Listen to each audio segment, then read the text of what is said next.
Commander, I've got Admiral Anderson on the QEC. Patching him through to you now. Shepard. Admiral, how you holding up? Day by day, Commander. Yeah. Hackett sent me a message about this apartment. I want you to have it. Take it off my hands. Are you serious? You need a place that's yours. Somewhere to recharge, clear your head. Haley wanted us to settle down there. Thing is, the longer I'm on Earth, the less I want to leave. And I want as few loose ends out there as possible. Like I said, you'd be doing me a favor. That's very generous. It's practical. We need you in the best shape possible. Rested. Focused. If you say so. Thank you. Then make yourself at home, damn it. It's yours now. I'm sure I can manage. Okay, good. Been meaning to do that for a while. I'll talk to you soon. Be careful out there, Anderson. You too, Shepard.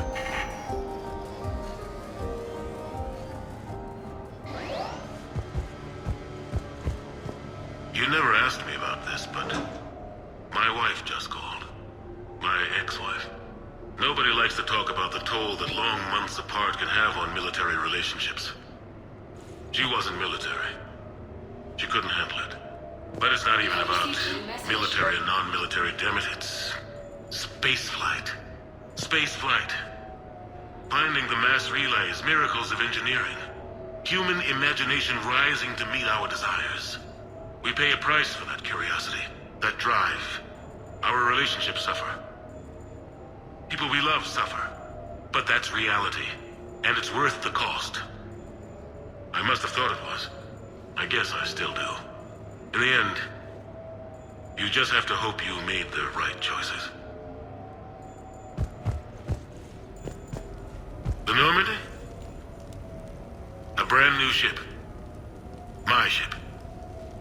You don't forget that moment. The first time you're standing there. The whole crew looking to you for direction. Unforgettable.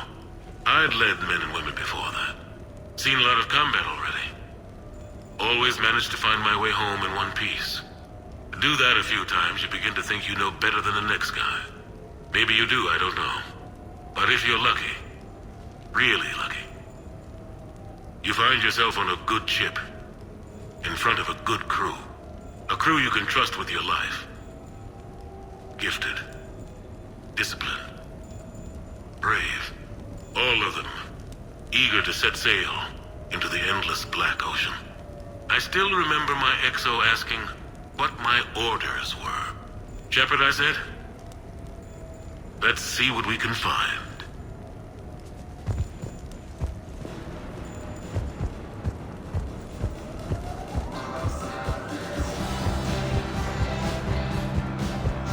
Embarrassing moments? I've got more of those than anyone will ever know. Only way to learn something. But if I had to pick one to share, I had just gotten promoted to N7. Full of myself, king of the castle. Found myself buying drinks for undesirables in some rundown bar in the wards. They toasted my recent promotion. Hell, they would have toasted Batarian slavers if it had got them more drinks. About the time my money ran out, my new friends turned on me. I was outnumbered. Things didn't look good. My plan to get out of there involved lots of punching. Well, that worked for a while. Then a table hit me. Or I fell down. When I came to, I saw a Solarian putting the rest of the troublemakers down. A Solarian? Moved like a damn cat, I swear. When everybody was out cold. Or running. He walked over and helped me up. N7, he asked. Yes, sir, I replied. He looked over my collection of unconscious friends, nodding. Not bad, human, he said. Then he walked away. I had met my first Spectre. Learned an important lesson that day. No matter how good you think you are, there's always somebody quicker, faster, and a hell of a lot smarter than you just around the corner. That little lesson's kept me alive more than once since then.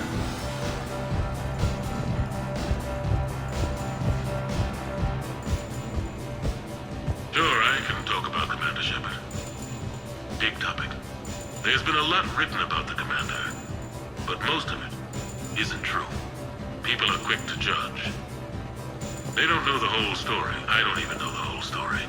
But I know the woman. Worked with her. Fought with her. Trust her with my life. Shepard's had some rough patches. Who of us hasn't? She's been forced to fight a lot of battles alone. God only knows how she got out of some of that. Makes your head spin. Thing is, you never heard a complaint. Never once got, "No sir, I can't do that." She never hesitated. Few people know what Shepard's been through. I'd like to think I come pretty close. And I worry sometimes she forgets. There's a whole bunch of people who lose sleep over her getting back home. Maybe it doesn't need to be said. Maybe we're too dumb to say it. Soldiers like the commander are rare. Women like Shepard, even more rare.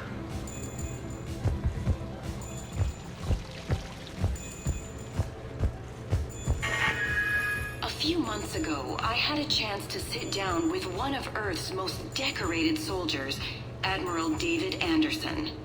He was kind enough to answer my questions and talk about his career. Today, the Admiral is on Earth, leading the defense of our home against the Reapers. We have no communication with him or any soldiers on Earth, but we can't forget what they're doing for us. Tonight's show is dedicated to all of the soldiers out there, fighting and dying to keep us safe. Admiral Anderson, today marks the 30th anniversary of the N7 program. Can you describe your first day of training in this now famous program? The Interplanetary Combatives Training Program is all business from day one. How so? We're given basic gear, then separated and stranded on an asteroid with no nav data. The test ends when the last person runs out of oxygen. Sounds daunting. What happens to the ones who run out of air first? Out of the program. The best N7s can survive alone, but work together to survive even longer. That's very impressive, Admiral. Deep space survival training. Oh, that has to be so difficult. All of it would take such strength of character. Well, just plain strength. But then you seem like a strong person. I'm sorry. Is there a question in there? Well, does the program make the man? Or do you think you were born for this?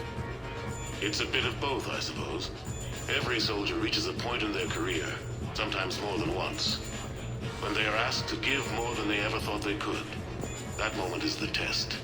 I've seen men and women, almost sure to fail, persevere long past the point of breaking. That experience changes them.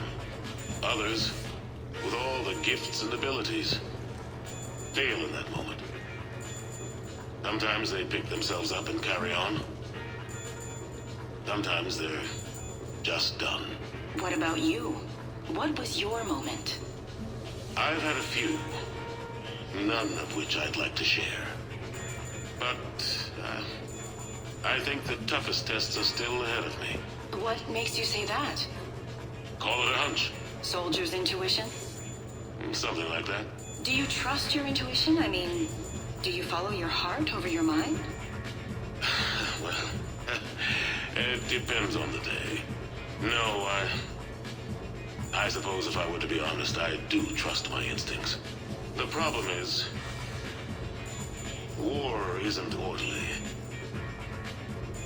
And the enemy is never predictable. Even the most experienced veteran is going to find themselves in situations they haven't trained for. In those instances, and there's more than I'd like to admit, your instincts are the only thing keeping you alive. That, and the men and women you're fighting beside. But soldiers are only as good as their leader, isn't that true? Yeah. A good leader can make an okay squad great. A bad leader, well, war tends to make examples of them. What makes a good leader, then?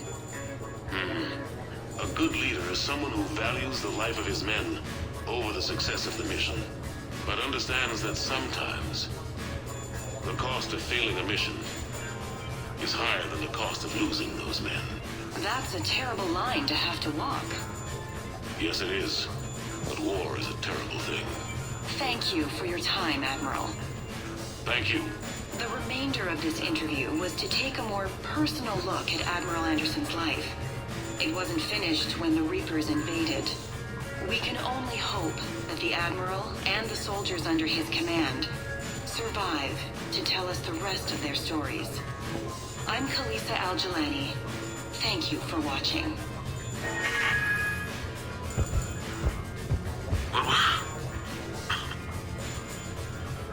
What was I talking about? Early days, right? People ask why I joined the military. Everyone talks about honor, duty, sure. But that's never the whole truth. It's 100 little things that add up to commitment. I joined because of a dog. Yeah, a dog. This patchy, mean son of a bitch that used to bark at me every day on my way to school. He'd snarl and I'd start running. Scared the hell out of me. I was just a kid. I remember being in a bad mood one morning. Angry, I can't recall why. When that dog started in on me, I snapped. Started barking right back. We both kept at it until we had nothing left. Dog never bothered me again. Why'd I join the military?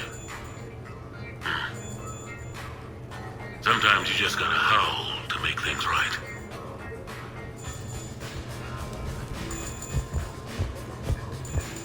No, it's fine. I got a few minutes. First contact war? Yeah, I was there.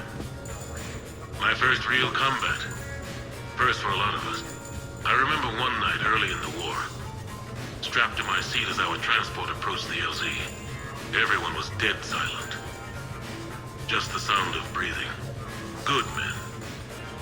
I trained with all of them. We were always joking and horsing around, but not this time. Just the rattle of the shuttle. And that heavy breathing. Everyone was thinking the same thing. We're off to fight alien invaders. Aliens. Think about that. We all grew up wondering what was out there. If we were alone in the universe. Now we knew. We weren't alone. And we were in trouble. So there we were. About to face an enemy as different and unknown as we could imagine. I knew I had to say something, keep the men relaxed.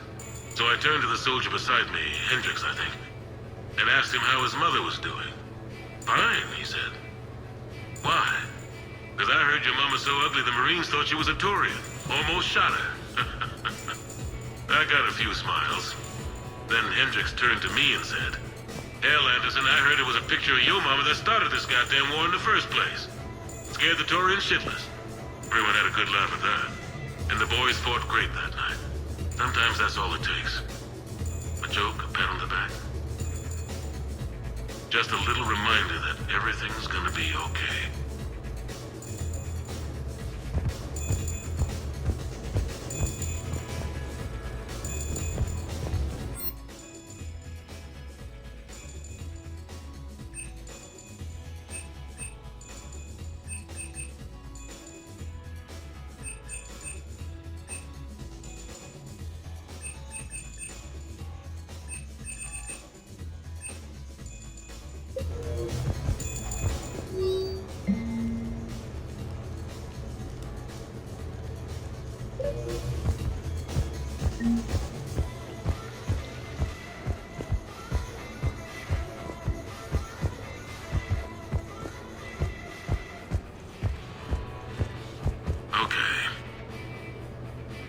Your new questions here.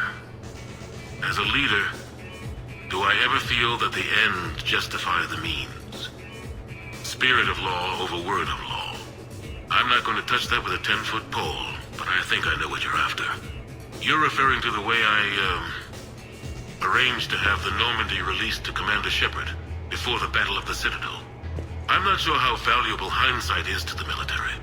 Obviously, it worked out for the best. Without the Normandy and Commander Shepard free to do what they needed to do, what we needed them to do, Saren might have taken the Citadel.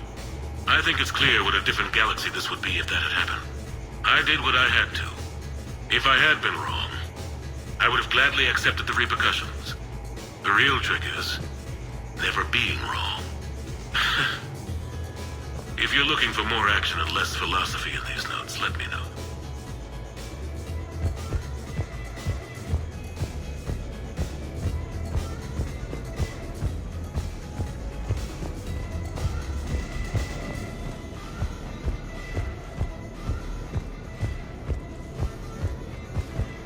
You asked me to talk about the SSV Normandy, the Normandy SR-1. As commander of the Tokyo, I was consulted on the Normandy's design, and on board for her initial training exercises. The average person probably doesn't know that the Normandy was a joint project with the Taurians. Acting CO, Eli Xander, was no diplomat. She ran out of patience with Taurian posturing and politicking during construction. The chief architect of the Drive Corps, Octavio Tatum, and his team of Taurian engineers were in the CIC for final training exercises. Tempers flared when Xander pushed the limits of the stealth system, waiting to vent the IES well past what Tatum was comfortable with. I tried to calm the situation, but it still ended with the Taurian scientist in shackles and a human Taurian fistfight at Cora's den later. Funny now, when I first laid eyes on the Normandy, she was the most beautiful thing I'd ever seen. Day after that training run, Admiral Wright found me on the bridge. She's yours, he said. Can't trust her to Xander.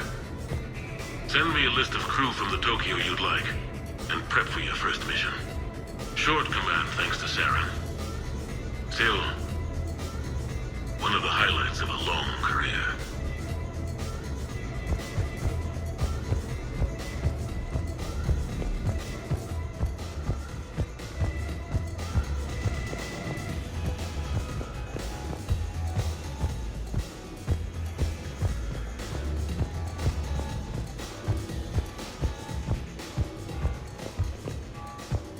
Turians?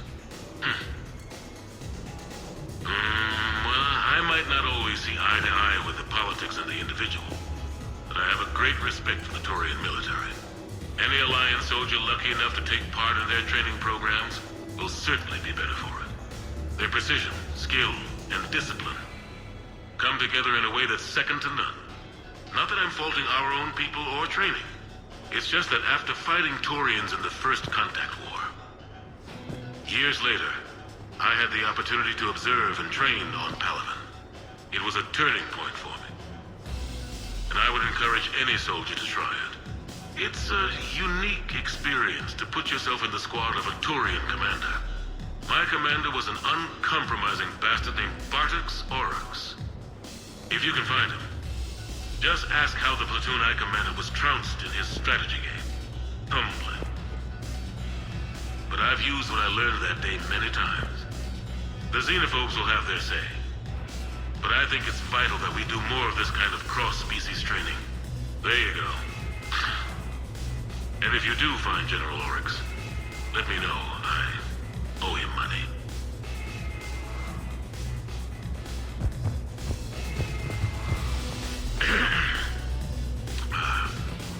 Okay. So, Tombstone data. Admiral David Edward Anderson. Not sure why anybody would be interested, but thanks for asking. I was born in London, June 8th, 2137. The last of 3 children born to Ursula and Paul Anderson. A nurse and a flight mechanic, respectively. But that's a little dry. Someone's gonna spice this up, right?